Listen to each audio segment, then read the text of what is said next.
A new era in Chestnut Hill for the BC football team. Jeff Hafley running his first practices as head coach of the Eagles. I had a good chance to chat with him recently. Among the topics we discussed, the status of Notre Dame transfer quarterback Phil Jurkovec.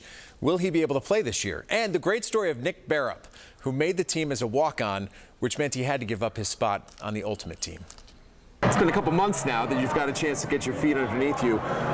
The simple question is, what have been the first impressions of just being here in Boston and absorbing the new opportunity? The first impression is exciting.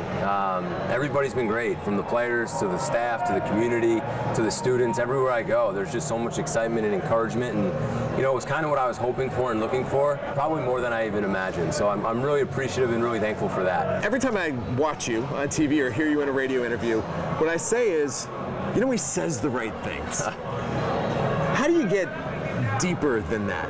I guess the proof is ultimately in the pudding. Sure. People want to say, all right, that's a coach who not only says the right things, but gets things done on the field. Is there a delicate balance between, I don't want to say talking too much, because we love it when coaches talk, but making sure that the team is executing at that high level too? Yeah, I think so. One, I don't believe I'm just up here saying the right thing. I think if you ask the players and the people around me, I shoot from the hip. I'm very honest. I'm very straightforward. I answer the questions as honestly as I can. If I don't know the answer to a question, I'll tell somebody. You know, no disrespect. I don't know right now. So I just try to be honest and upfront and be myself. Try to be unrehearsed and do the best I can answering all these questions. As far as on the field goes, you know, I want everybody's best. I want them to go as hard as they can. I want all the coaches to go as hard as they can, because I think there will be a process of that. And I think we have to learn to do things the right way. We have to do things the hard way.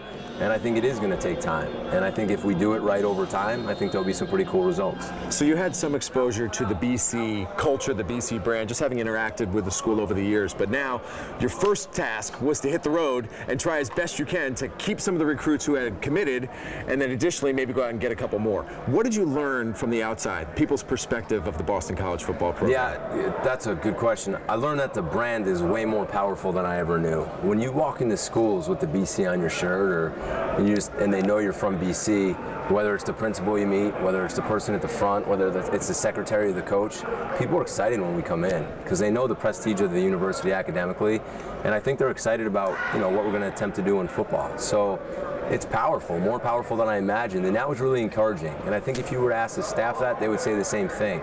So we're going to be aggressive, and we're going to go to maybe places that we haven't been before because we can. If you look here, there's a lot of students from California that go to school here, so why not recruit out there? And we're going to take that approach, and we're going to swing as hard as we can and see what we can do. Everyone has curiosity about Jurkovec, and everyone wants to know what we can know.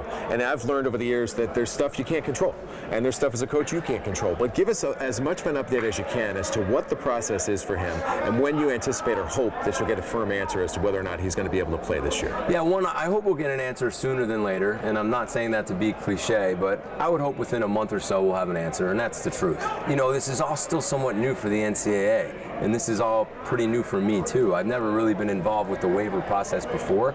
So what we're trying to do is just get all the information and be as accurate as we can, be as concise as we can, and then when we feel comfortable and ready to hand in the waiver, we'll hand it in. And at that point, it's going to be up to the NCAA to see what they think, and it's still tricky because there hasn't been that many cases. So we're hopeful, and on the field, Phil's done a great job. You can see his leadership ability. He's a big kid who can throw the football, and he's learning. In these first 3 practices, he's made some really good throws, and he's made some mistakes, but ultimately, I just like his approach to things right now, and we'll do the best we can with him. All right, I'm hoping you'd be willing to share with me a story of maybe something that's happened in these first 2 months. It's been a surprise to you, maybe somebody who reached out to you or advice you've gotten from somebody whose counsel you appreciate, anything that people might be interested in hearing.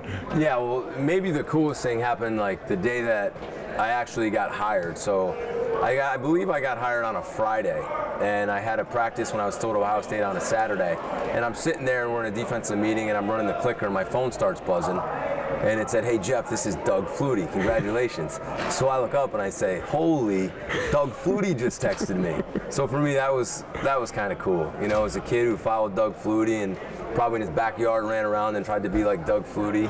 So that was a pretty cool moment for me that kind of made things real. Last one is the great human interest story of Mr. Ultimate, who makes the team as a tryout. Can you walk me through how that happens? Yeah, well, I wanted to put it out there to get some walk-ons on the team, get the students excited and the students involved. So we started tweeting out that a little bit, and he came and he actually played Division III football or Division II football, and he actually played some baseball in college too. So after about 5 minutes of the drills, I said, this kid can play, and he can be a walk-on for us. So I grabbed him, and I don't think he was sure that I was kind of offering him a spot on the team, because then he started talking to me. He said, hey, well, I might have to do an ultimate Frisbee tournament on Saturday. I looked at him and I go, hey, man, you can either go on the Frisbee team or you can be part of our team. And then he looked at me and was kind of like, oh, yeah, I want to be part of the team. Gotta appreciate the dedication, though, to the ultimate schedule. He's like, I got a tournament, man. So Jeff feels like, to me, the right man in the right place at the right time. He obviously says all the right things. You said that to him there. But let's face it, he has to win, right? Because Steve Adazio's not here because he was a 500 coach for his time here. I hate to say this. I've watched more than 40 seasons of BC football very closely, and it is time. They have to win. I think the honeymoon period is going to be very short, and I appreciate all the positivity that comes from the BC camp, from Martin and from Jeff most notably. But when September comes, they better be winning football games, because last year it was an incredibly frustrating year for so many of us who root for the BC football team, because they lost games that they should have won, and had they won those games, it would have been a different story. He seems like a guy you want to root for. Yeah, great guy, incredibly approachable, a lot of fun, and the players obviously like him too.